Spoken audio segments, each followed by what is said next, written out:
ನಮಸ್ತೆ ಎಜಿ ನ್ಯೂಸ್ಗೆ ಸ್ವಾಗತ. ಕೊಪ್ಪಳ ಜಿಲ್ಲೆಯ ಕನಕಗಿರಿ ಪತ್ರಕರ್ತರ ಮೇಲೆ ಹಲ್ಲೆ ನಡೆಸಿದವರ ವಿರುದ್ಧ ಕಾನೂನು ಕ್ರಮ ಕೈಗೊಳ್ಳುವಂತೆ ಒತ್ತಾಯಿಸಿ ತಾಲೂಕು ಕರ್ನಾಟಕ ಕಾರ್ಯನಿರತ ಪತ್ರಕರ್ತರ ಸಂಘದಿಂದ ಸೋಮವಾರ ಪಟ್ಟಣದ ತಹಸೀಲ್ದಾರ್ ಕಚೇರಿ ಆವರಣದಲ್ಲಿ ಆಹಾರ ಇಲಾಖೆ ಶಿರಸ್ತೆದಾರ ಮಲ್ಲಿಕಾರ್ಜುನ್ ಶಾಸ್ತ್ರಿ ಮಠ ಅವರ ಮೂಲಕ ತಹಸೀಲ್ದಾರ್ ಅವರಿಗೆ ಮನವಿ ಸಲ್ಲಿಸಲಾಗಿದೆ. ಅಧ್ಯಕ್ಷ ಮಲ್ಲು ಮಾಟರಂಗಿ ಮಾತನಾಡಿ, ಮಾರ್ಚ್ 2ರ ಸೋಮವಾರ ಸಂಜೆ 7 ಗಂಟೆ ಸುಮಾರಿಗೆ ಕನಕಗಿರಿ ಪಟ್ಟಣದಲ್ಲಿ ಪಟ್ಟಣ ಪಂಚಾಯಿತಿ ಹತ್ತಿರದ ಮೆಡಿಕಲ್ ಸ್ಟೋರ್ನಲ್ಲಿ ವ್ಯಾಪಾರ ಮಾಡುತ್ತಾ ಕುಳಿತಿದ್ದ ಪಟ್ಟಣ ಪಂಚಾಯಿತಿ ಸದಸ್ಯ ಅನಿಲ್ ಕುಮಾರ್ ಬಿಜ್ಜಳ ಹಾಗೂ ಪಟ್ಟಣ ಪಂಚಾಯಿತಿ ಅಧ್ಯಕ್ಷೆಯ ಪತಿ ಟಿಜೆ ರಾಮಚಂದ್ರ ಮತ್ತು ಅಲ್ಲಿನ ಕೆಲವರ ನಡುವೆ ವಾಗ್ವಾದ ಉಂಟಾಗಿ ಹಲ್ಲೆಗೆ ಯತ್ನಿಸುವ ಮಾಹಿತಿ ಲಭ್ಯವಾಗ್ತಾ ಇದೆ. ಸಾರ್ವಜನಿಕರ ಮಾಹಿತಿ ಮೇರೆಗೆ ಕನಕಗಿರಿ ತಾಲೂಕಿನ ಪತ್ರಕರ್ತರು ಆದ ಮಧುಸೂದನ್, ಪ್ರಹ್ಲಾದ್ ರೆಡ್ಡಿ, ಶ್ರೀನಿವಾಸ್ ಪೂಜಾರ್ ಸೇರಿ ಅನೇಕ ನಮ್ಮ ಸಂಘದ ಪತ್ರಕರ್ತರು ಫೋಟೋ ಮತ್ತು ವಿಡಿಯೋ ಮಾಡಲು ಹೋದಾಗ ಮತ್ತು ವರದಿ ಮಾಡಲು ಹೋದವರಿಗೂ ಕೂಡ ಅವಾಚ್ಯ ಶಬ್ದಗಳಿಂದ ನಿಂದಿಸಿ ಮೊಬೈಲ್ ಕಸಿದುಕೊಂಡಿರುವ ನೂರಾರು ಜನರ ಗುಂಪದ್ದು ಮಾಧ್ಯಮ ಕ್ಷೇತ್ರವನ್ನ ಹತ್ತಿಕ್ಕುವ ಕೆಲಸ ಮಾಡಿದ್ದು ಭಯದಲ್ಲೇ ಕಾರ್ಯನಿರ್ವಹಿಸುವಂತೆ ಆಗಿದೆ. ಆದ್ದರಿಂದ ತಪ್ಪಿತಸ್ಥರ ಮೇಲೆ ಕಾನೂನು ಕ್ರಮ ಜರುಗಿಸುವಂತೆ ಆಗ್ರಹ ಮಾಡಿದ್ದಾರೆ. ಗೌರವ ಅಧ್ಯಕ್ಷ ಇಮಾಮ್ ಸಾಬ್ ಸಂಕನೂರು ಮಾತನಾಡಿ, ಘಟನಾ ಸ್ಥಳದಲ್ಲಿ ಪೊಲೀಸರು ಇದ್ರೂ ಕೂಡ ಪತ್ರಕರ್ತರ ಮೇಲೆ ಹಲ್ಲೆ ದೌರ್ಜನ್ಯ ನಡೆದಿರುವುದು ಖಂಡನೀಯ. ಘಟನೆಗೆ ಸಂಬಂಧಿಸಿದಂತೆ ಸ್ವಯಂ ಪ್ರೇರಿತ ದೂರು ದಾಖಲಿಸಿಕೊಂಡು ತಪ್ಪಿತಸ್ಥ ವಿರುದ್ಧ ಕಠಿಣ ಕಾನೂನು ಕ್ರಮ ಕೈಗೊಳ್ಳುವಂತೆ ಆಗ್ರಹ ಮಾಡಿದ್ದಾರೆ.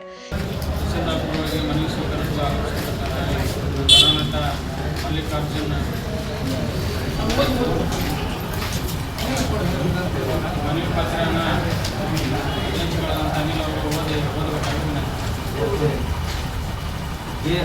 ಮಾನ್ಯ ತಹಸೀಲ್ದಾರ್ ದಂಡಾಧಿಕಾರಿಗಳು ಯಲಬುರ್ಗಾ ಇವರಿಗೆ ಕನಕಗಿರಿ ಪತ್ರಕರ್ತರ ಮೇಲೆ ಹಲ್ಲೆ ನಡೆಸಿದವರ ವಿರುದ್ಧ ಸುಮೋಟೋ ಕೇಸ್ ದಾಖಲಿಸಿ ತಪ್ಪಿತಸ್ಥರ ಮೇಲೆ ಕಠಿಣ ಕಾನೂನು ಕ್ರಮ ಕೈಗೊಳ್ಳುವ ಕುರಿತು ಈ ಮೇಲ್ಕಾಣಿಸಿದ ವಿಷಯಕ್ಕೆ ಸಂಬಂಧಿಸಿದಂತೆ ಕರ್ನಾಟಕ ಕಾರ್ಯನಿರತ ಪತ್ರಕರ್ತರ ಸಂಘ ತಾಲೂಕು ಘಟಕದ ಪದಾಧಿಕಾರಿಗಳಾದ ನಾವು ತಮ್ಮಲ್ಲಿ ವಿನಂತಿಸಿಕೊಳ್ಳುವುದೇನೆಂದರೆ ದಿನಾಂಕ 2/3/2026ರಂದು ಸೋಮವಾರ ಸಂಜೆ 7 ಗಂಟೆ ಸುಮಾರಿಗೆ ಕನಕಗಿರಿ ಪಟ್ಟಣ ಪಂಚಾಯತ್ ಹತ್ತಿರದ ಮೆಡಿಕಲ್ ಸ್ಟೋರ್ನಲ್ಲಿ ವ್ಯಾಪಾರ ಮಾಡುತ್ತಾ ಕುಳಿತಿದ್ದ ಪಟ್ಟಣ ಪಂಚಾಯತ್ ಸದಸ್ಯ ಅನಿಲ್ ಕುಮಾರ್ ಬಿಜ್ಜಳ್ ಹಾಗೂ ಪಟ್ಟಣ ಪಂಚಾಯತ್ ಅಧ್ಯಕ್ಷ ಪತಿ ಟಿಜೆ ರಾಮಚಂದ್ರ ಮತ್ತು ಅಲ್ಲಿನ ಕೆಲವರ ನಡುವೆ ವಾಗ್ವಾದ ಉಂಟಾಗಿ ಹಲ್ಲೆಗೆ ಯತ್ನಿಸುವ ಮಾಹಿತಿ ಬಂದಿದೆ. ಸಾರ್ವಜನಿಕರ ಮಾಹಿತಿ ಮೇರೆಗೆ ಕನಕಗಿರಿ ತಾಲೂಕಿನ ಪತ್ರಕರ್ತರಾದ ಮಧುಸೂದನ್, ಪ್ರಹ್ಲಾದ್ ರೆಡ್ಡಿ, ಶ್ರೀನಿವಾಸ್ ಪೂಜಾರ್ ಸೇರಿದಂತೆ ಅನೇಕ ನಮ್ಮ ಸಂಘದ ಪತ್ರಕರ್ತರು ಫೋಟೋ ಮತ್ತು ವಿಡಿಯೋ ಮಾಡಲು ಮುಂದಾದಾಗ ವರದಿ ಮಾಡಲು ಹೋಗಿದವರಿಗೂ ಅವಾಚ್ಯ ಶಬ್ದಗಳನ್ನು ನಿಂದಿಸಿ ಮೊಬೈಲ್ ಕಸಿದುಕೊಂಡಿರುವ ನೂರಾರು ಜನರ ಗುಂಪೊಂದು ಮಾಧ್ಯಮ ಕ್ಷೇತ್ರವನ್ನು ಹತ್ತಿಕ್ಕುವ ಕೆಲಸ ಮಾಡಿದೆ. ಸ್ಥಳದಲ್ಲಿ ಪೊಲೀಸರು ಇದ್ದರೂ ಸಹ ಪತ್ರಕರ್ತರ ಮೇಲೆ ದೌರ್ಜನ್ಯ ನಡೆಯುವುದು ಖಂಡನೀಯ. ಕಾರಣ ತಾವುಗಳು ಈ ಘಟನೆಗೆ ಸಂಬಂಧಿಸಿದಂತೆ ಸ್ವಯಂ ಪ್ರೇರಿತ ಸುಮೋಟೋ ದಾಖಲಿಸಿಕೊಂಡು ತಪ್ಪಿತಸ್ಥರ ವಿರುದ್ಧ ಕಠಿಣ ಕಾನೂನು ಕೈಗೊಳ್ಳಬೇಕು ವಿನಂತಿಸಿಕೊಳ್ಳುತ್ತೇವೆ. ಧನ್ಯವಾದಗಳು. ಕನಕಗಿರಿ ಪತ್ರಕರ್ತರ ಮೇಲೆ ಹಲ್ಲೆ ಖಂಡಿಸಿ ಯಲಬುರ್ಗಾ ಕರ್ನಾಟಕ ಕಾರ್ಯನಿರತ ಸಂಘ ಇವತ್ತು ದಂಡಾಧಿಕಾರಿಗಳಿಗೆ ಮನವಿ ಸಲ್ಲಿಸುವ ಈಗಾಗಲೇ ಘಟ್ಟದ ಎಲ್ಲ ಪದಾಧಿಕಾರಿಗಳಿಗೆ ಮತ್ತು ಪ್ರಧಾನ ಕಾರ್ಯದರ್ಶಿ ಮನವಿ ಕೊಡಲಾಗ್ತಿದ್ದು, ಕಾರಣ ಕನಕಗಿರಿ ಪತ್ರಕರ್ತರ ಮೇಲೆ ಹಲ್ಲೆ ನಡೆಸಿದ್ದು ಕೇಸ್ ದಾಖಲಿಸಿ ಕುರಿತು ನಾವು ಮನವಿ ಸಲ್ಲಿಸಿದ್ದೇವೆ. ಈ ಕುರಿತು ಮಾನ್ಯ ಅಧ್ಯಕ್ಷರು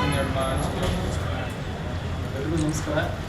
ಕರ್ನಾಟಕ ಕಾರ್ಯನಿರತ ಪತ್ರಕರ್ತರ ಸಂಘದ ತಾಲೂಕು ಘಟಕದ ಗೌರವಾಧ್ಯಕ್ಷರಾದ ಇಮಾಮ್ ಸಾಬ್ ಸಂಕನೂರವರೇ, ಪ್ರಧಾನ ಕಾರ್ಯದರ್ಶಿಯಾದ ಸಂತೋಷ್ ಬಂದ್ರವರೇ ಹಾಗೂ ಉಳಿದ ಎಲ್ಲ ನಮ್ಮ ಪದಾಧಿಕಾರಿಗಳೇ, ಈಗಾಗಲೇ ತಮಗೆ ತಿಳಿದಂತೆ ಕನಕಗಿರಿಯಲ್ಲಿ ನಮ್ಮ KWDCದ 3 ಪದಾಧಿಕಾರಿಗಳ ಮೇಲೆ ಅಲ್ಲಿನ ಪಟ್ಟಣ ಪಂಚಾಯಿತಿ ಅಧ್ಯಕ್ಷರು ಮತ್ತು ಸದಸ್ಯರ ಸೇರಿಕೊಂಡು ಅಲ್ಲಿ ತಮ್ಮ ವೈಯಕ್ತಿಕ ಜಗಳ ನಡೆದಿತ್ತು. ಅಲ್ಲಿ ಅಂದರೆ ಇವರು ಚುನಾಯಿತ ಪ್ರತಿನಿಧಿಗಳು ಜವಾಬ್ದಾರಿ ಸ್ಥಾನದಲ್ಲಿ ಯಾವುದೋ ಸಾರ್ವಜನಿಕ ವಿಷಯವಾಗಿ ಗಲಾಟೆ ನಡೆದಿರ್ಬೋದು ಅಂತೇಳಿ ಮಾಹಿತಿ ತಿಳಿದ ತಕ್ಷಣ ನನಗೆ ನಮ್ಮ ವರದಿಗಾರರು ಹೋಗಿದ್ದಾರೆ.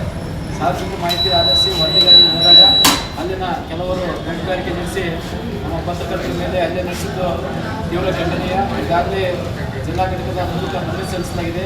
ಇಂಥ ನಮ್ಮ ಪತ್ರಕರ್ತರ ಮೇಲೆ ಹಲ್ಲೆ ಮಾಡಿರ್ತಕ್ಕಂಥ ಆ ಜಿಲ್ಲಾಗಳನ್ನು ಸ್ವಯಂಪ್ರೇರಿತ ದೂರು ದಾಖಲಿಸಿಕೊಂಡು ಪೊಲೀಸ್ ಇಲಾಖೆ ಕಠಿಣ ಕ್ರಮ ಜರುಗಿಸಬೇಕು. ಈಗಾಗಲೇ ಪತ್ರಿಕಾ ಮಾಧ್ಯಮ ಭಯಭೀತಿಯಲ್ಲಿ ವಾತಾವರಣದಲ್ಲಿ ಕಾಲ ಕಳೆಯುವಂತಾಗಿದೆ.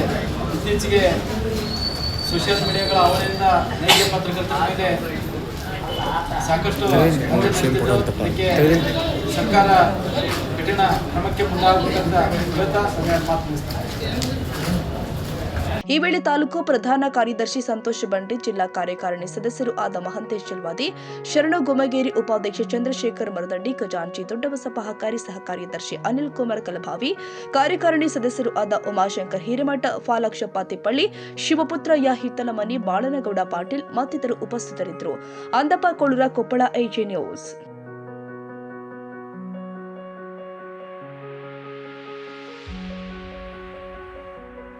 ಕನ್ನಡಿಗರ ಮೆಚ್ಚಿನ ನಿಮ್ಮ ಎಜೆ 24/7 ನ್ಯೂಸ್ ಕನ್ನಡ ವಾಹಿನಿ ಇದೀಗ ಟಿವಿಯಲ್ಲಿ ಲಭ್ಯ. ಒಂದು ವೇಳೆ ನೋಟಿಸ್ ಕೊಟ್ಟಿದ್ರೆ ವಾಪಸ್ ತಗೋತೀವಿ. ಇವತ್ತು ವಕ್ಫ್ ಪ್ರಾಪರ್ಟಿ ಅಂತೇಳಿ ಬರ್ತದೆ ಅಂತ ಹೇಳಿದ್ರೆ ರೈತರು ಬೀದಿಗೆ ಬಂದ್ರೆ ಏನ್ ಮಾಡ್ಬೇಕಾಗತ್ತೆ? ಯಾರು ವೋಟ್ ಹಾಕಿಲ್ಲ ಅಂದ್ರೆ ಗ್ಯಾರಂಟಿನೆಲ್ಲ ಸ್ಟಾಪ್ ಮಾಡ್ಬಿಡ್ತೀವಿ.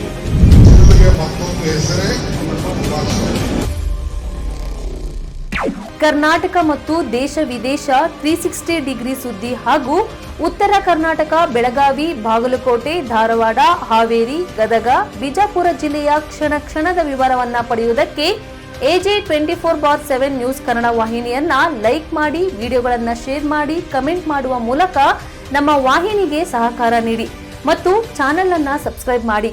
ಧನ್ಯವಾದಗಳು.